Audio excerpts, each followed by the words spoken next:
Okay.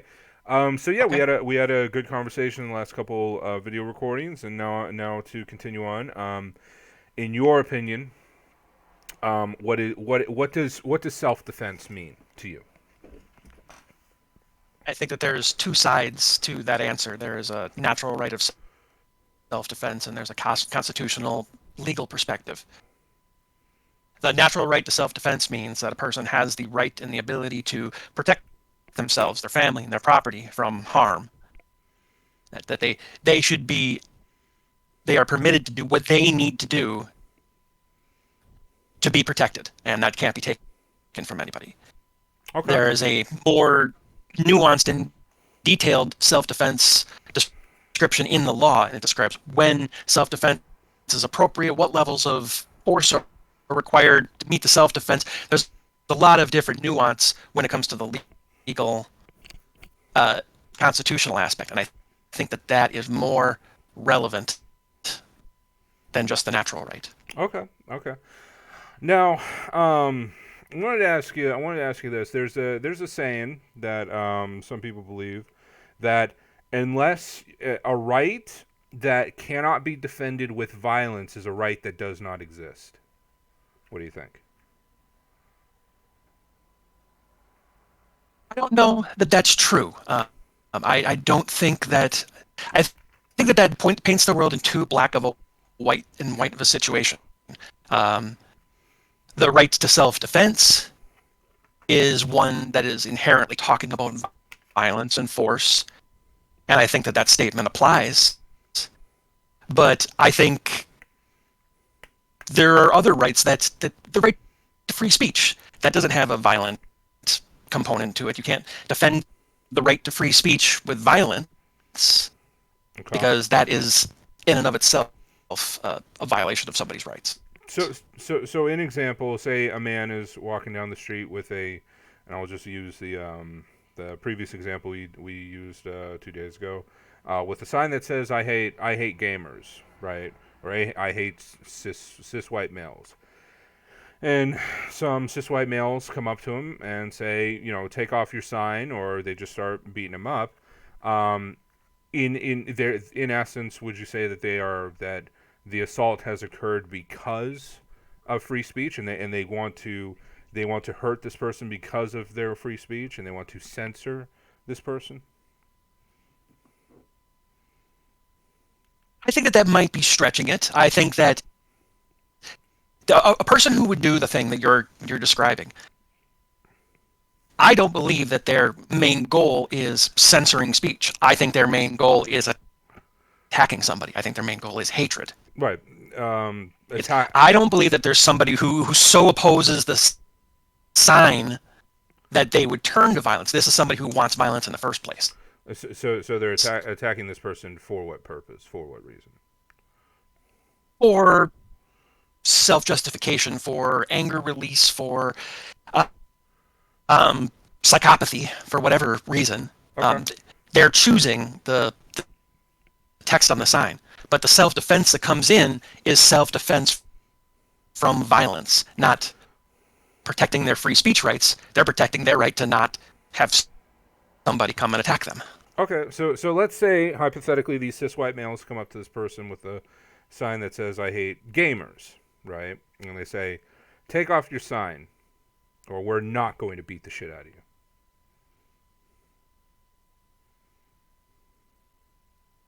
Okay? Do you think I that? don't. I don't fully understand the question. I guess what I'm saying is like these cis white males come up and they say take off your sign that says "I hate gamers," right? And take off your sign, and if you do, we're not going to beat the shit out of you. If you don't, we are going to beat the shit out of you, right? Because that sign, that word that you're using, gamers, that offends us. We don't like that. We don't like that word. We don't like you coming around our neighborhood with that word. And if you take off that sign, we'll let you keep going. And if you don't, things aren't going to go so good for you. Isn't that in a sense, Both the sign carrier and the cis white male have the right to run their mouth in any way they see fit. Okay. They can say those words all that they want. The problem comes in when they attack. Okay. And I suppose that's a more modern example. For in for a lo- for examples maybe hundreds of years ago in say England, a person says, the king is stupid, the king is wrong, right? And then the army comes in and arrests this person and publicly hangs them. And so in a sense, you know wouldn't you? What was that person executed for? Offending the king or disseminating information that the king didn't want disseminated, right? Or maybe I'm misunderstanding it. Sure. No, that's they were executed for a violation of their free speech. Okay. And that's in a situation that doesn't have a constitutional or legal system to stand in the way. So you and I can sit here and say that's a violation of their natural right. They had every business to say what they felt. And we can both agree that that's how the world should work. That's what a right is. But the legal system, which is wrong in this case, but the legal system allows the king to do that. And that's why we as people should not allow our systems to delve into that kind of authoritarianism. This is my personal opinion, and I could be wrong. I don't think the legal system allows for anything. I think what the only thing that allows for anything is violence, right? That because people did, or more importantly, did not rise in arms against the king to protect this man from execution, right? That that is why he is executed, and that's really what I think it's about. It's the legal system is just a bunch of arbitrary made up rules that human beings, it's fake. It's fugazi. It doesn't actually exist in the real world. What does exist in the real world is something called violence, right? And human beings create these system of rules that don't actually mean anything. And basically the idea behind the law is it's a guidance for violence, right? As it says, if these things are violated, then go to war, right? Then but and this is what I believe. Without violence, without violence backing up the law virtually means nothing. The law only means what violence allows it to mean. I guess that's my personal opinion. I wanted to know what you think about that. Actually, I want to back up a little bit. I want to play with your example a bit, and then I'm going to answer that question as well. Go ahead. In the scenario, you have the person in the kingdom. They've spoken against the king, and they're going to be arrested and executed. And I want to make sure that we're talking about the same thing because free speech versus self-defense. Should the villagers stand up with violence to stop the knights from telling this person, we don't want you to say these things anymore? Or should the violence have been used to protect that person's right to live? I think that you're sort of confusing or sort of conflating the two, that their free speech has been violated, and the only way to defend that is with violence.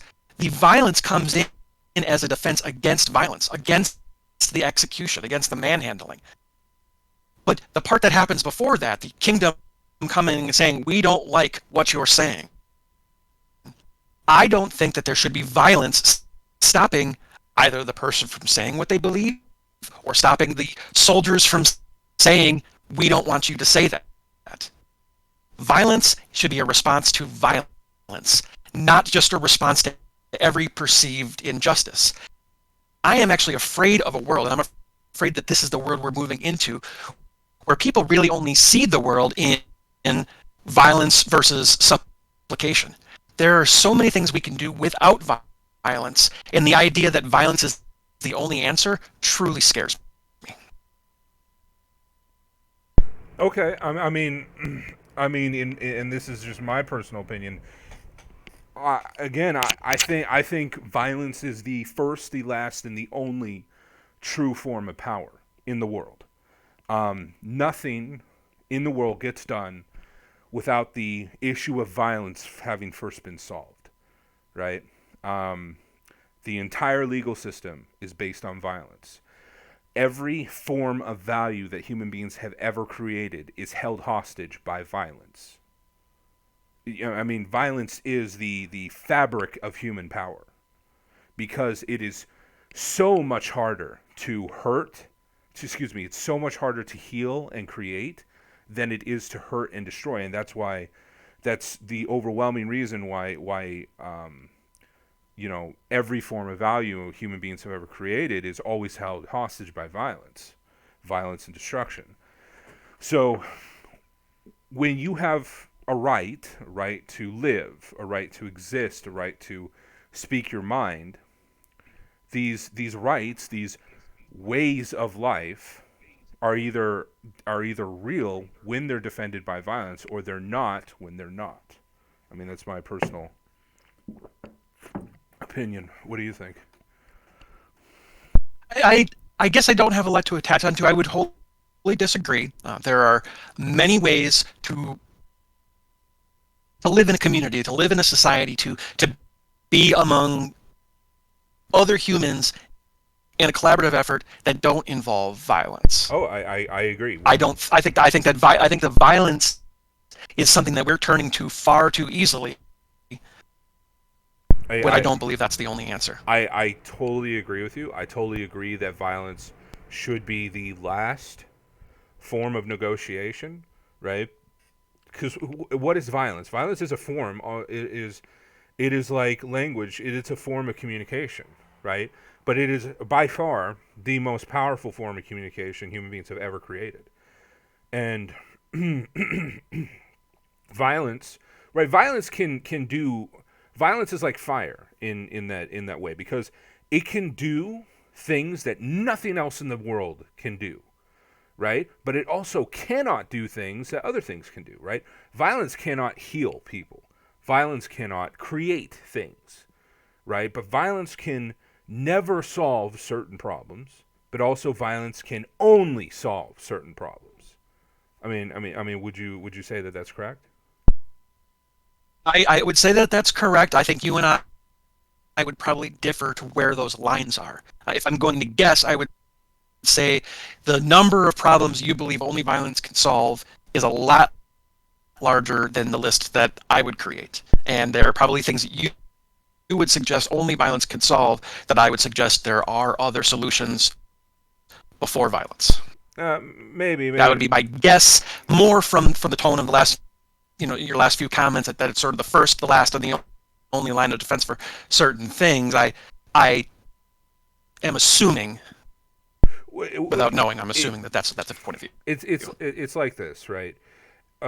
We have the military, right? We have the military and we have the police.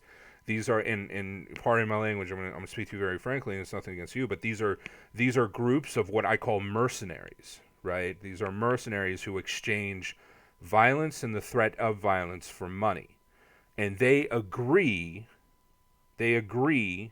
to abide by certain rules in exchange for a paycheck, right? These rules are what we call the law, right?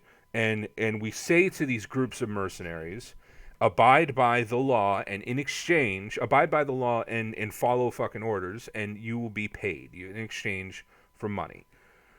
And but the thing is right, the arbiters of violence have to agree that following these rules, that there's more in it for them to follow these rules than there is to not, right? I mean, what do you think about that? Sure. I'm with you.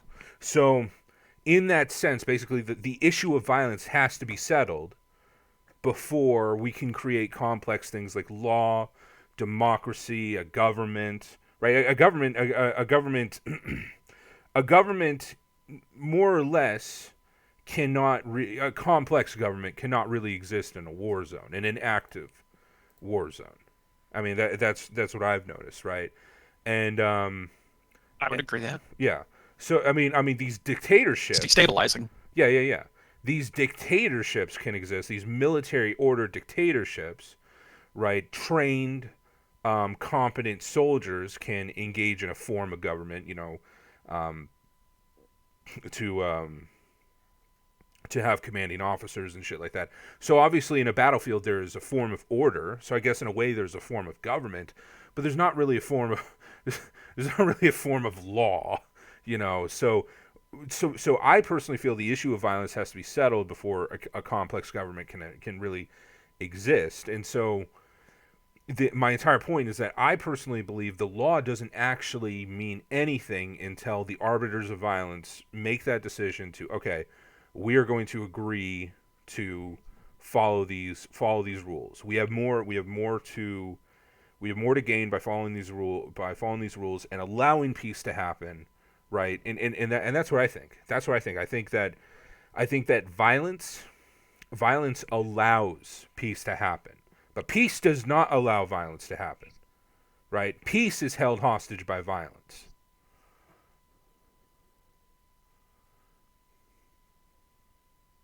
Maybe I'm wrong. What do you think? I would agree. Okay.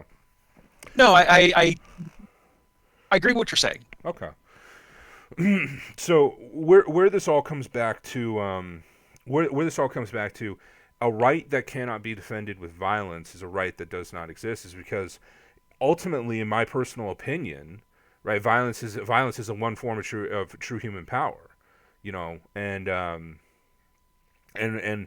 when the arbiters, when the people of violence, and this is the good thing about, you know, this is one of the good things about violence, is that there has to be a shift from peace to war, from peace to fighting, right? And that shift is noticeable.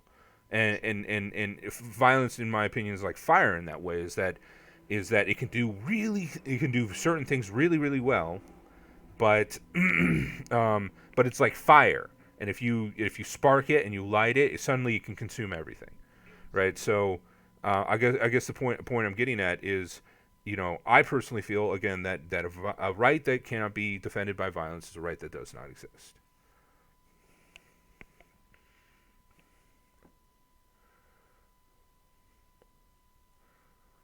I kind of went on a little rant there, so let me know what you think. Right.